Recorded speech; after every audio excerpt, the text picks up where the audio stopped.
a few days ago I talked about some of my favorite props that I like to use in my yoga practice, and I wrote a blog about them on yogaembodied.com. So they were kind of the common things like yoga belts, blocks, all of those different things.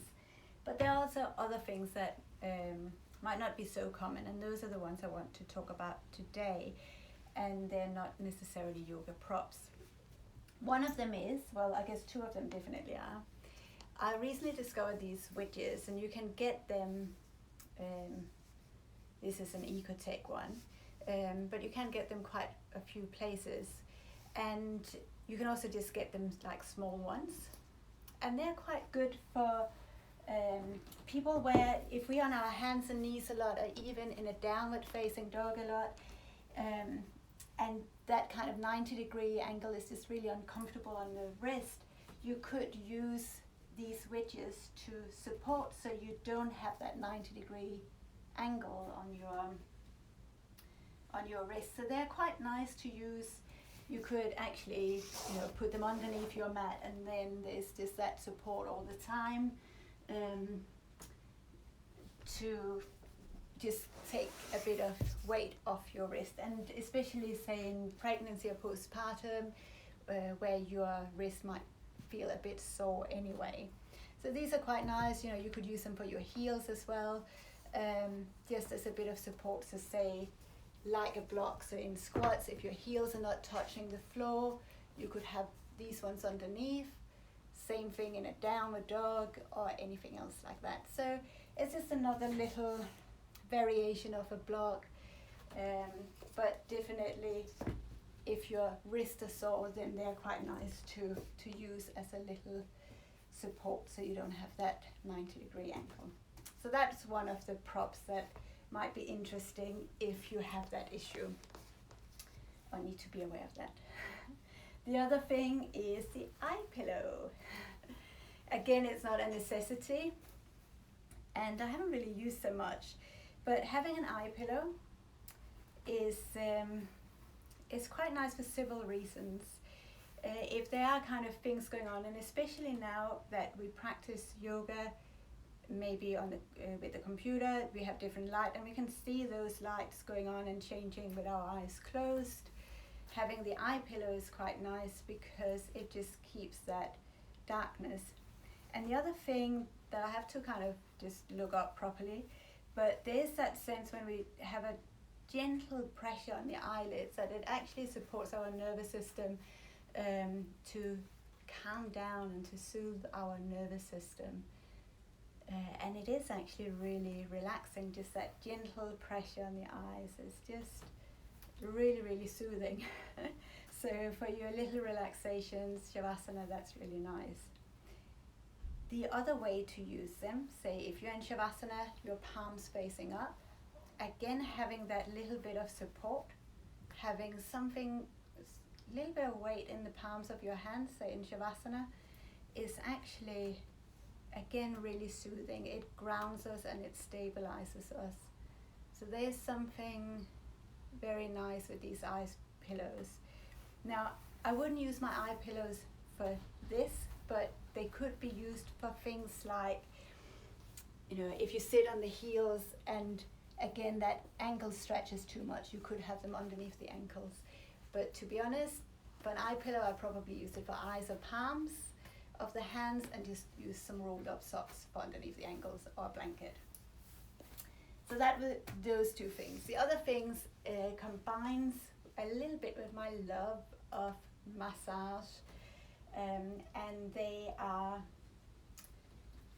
the rollers. A foam roller is also nice, and probably more used like in personal training or physio or Pilates. But if you want some intense massage, this is really good.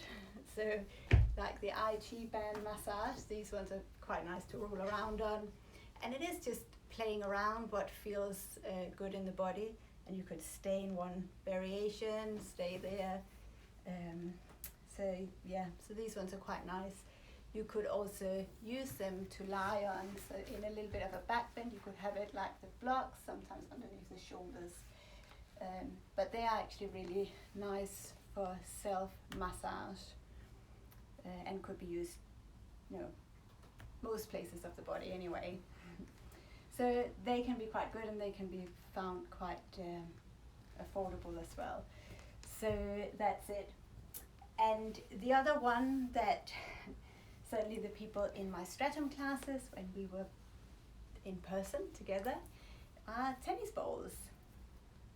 I have some yoga tune-up balls as well, so they are probably a little bit smaller and they are a little bit softer, but after a while tennis balls are also quite soft, so that's kind of the size difference, but it doesn't really matter. After a little while tennis balls get a bit soft as well. But these ones are just so good for self-massage, and I use them a lot. Again, you could literally massage anywhere on your body. You could lie down on your back, but you could also rest against a wall. So have the ball around your shoulder, and you can roll around up through the neck. It's really, really nice.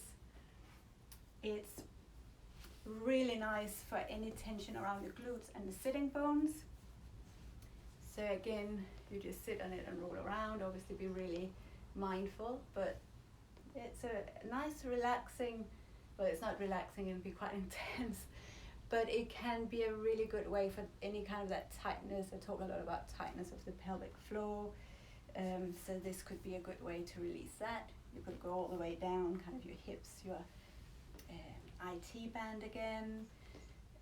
Sometimes in our yoga classes we've been doing this lying down, so just having the ball underneath the buttock. You can stand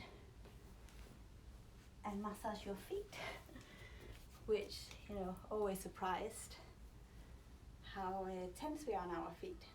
So that's a really nice variation as well. Now another thing you can use, I'm just going to show it with this one, because it comes in a little bag like this. You can have two together, but with the balls you could just put them in a sock and have them together, and that way it's really nice to massage up and down the neck. But again, you would want to be against a wall or lying down and just rest them. You'll find a trigger point that's can be really tender, and then just breathe and rest into it. So be creative, I think. Find what gives you pleasure. Sometimes it's that grateful pain as well. The other balls I'm going to talk about, which are also probably more known from Pilates, and I'm actually not really using, I've never done Pilates, but I think these ones are Pilates balls. But anyway, I started using this one. It's reasonably soft, and it's a bit like massage, but not like that. So again, you could do this standing up against the wall, but muscles around, like the lats around here, around the rib cage, that's quite intense with a ball. But this one, you can just move into, and you can roll around. It's a much softer massage, but also you can just use it as a bit of support. So you can see it's quite flat when I lie on it. One of the ways I really like to use it is for abdominal massage. Might just have to turn around. So lying down on the abdomen, and you can roll it around. So again, it is soft when I lie on it. So it's just, again, our abdomen gets really tense. And I think, again, like I was saying, around the sitting bone and the pelvic floor, you have that tightening up. And we have that on the abdomen. So for some people this actually feels, it feels too intense. And there was a certain points on the abdomen you don't want too much pressure. But having something like this, again, you can move around in it, and you can find these points where it just feels like it's a good idea to stay. And what I love about this, as someone who has kind of sensitive digestion and hold that tension, is you can lie on it and you can really breathe. So you can use this as a way to guide your breath. So really, because it's so soft and mobile, it moves with the breath. So whether that's on the abdomen or in the sideways, in the side of the rib cage, in your back, you can really use this as a way to help guide the breath. So it's just kind of, if you're someone like me that just kind of likes to roll around on the floor, it's a nice thing to have. These two are the same, but just not so inflated. And you can use them the same way. So you can use them for the abdominal massage, or even quite low at the pelvis, so around where you could think of where the psoas, the transverse abdominals. So you could kind of take them quite low and hold it, lying down with it, and feel the breath quite low. And again, you could just do different leg variations. So you can use them maybe in a yoga class a bit like you would with, not a bolster for support, but just as a little bit of height, or blankets. The other way that these ones are really nice are that they are quite flat. Is really nice to sit on. So I'm quite happy just sitting on my heels, but I could sit with this one between my heels, and it's so much softer than a block. So again, for pregnancy and postpartum, this is fantastic because there's a bit of support, but it's very light. And sitting cross-legged as well, it's good. Just have to find balance. But it's a nice way when for example, for pelvic floor practices, there's more mobility as well, there's feedback, but it's soft, but it's supportive. But again, use them a bit like you would with cushions. So even in pigeon pose, you could put them underneath your hip if you need to have a bit of extra support. And even just sitting here, I'm sitting cross-legged, but I'm sitting on one of them. There's so much more. There's stability, but there's also more potential for mobility. So I think that's kind of my the other things that are lying around on the floor when I do my self-practice. So I don't really use them much in my online classes because most people don't have this stuff, but I would definitely, these balls, tennis balls, you can get really cheaply, and I know I might not use them in our online classes, though I did in our classes when we were together in person. But using them for self-massage, it's just fantastic. If you like your relaxations, use your eye pillow. Yeah, I think that's it.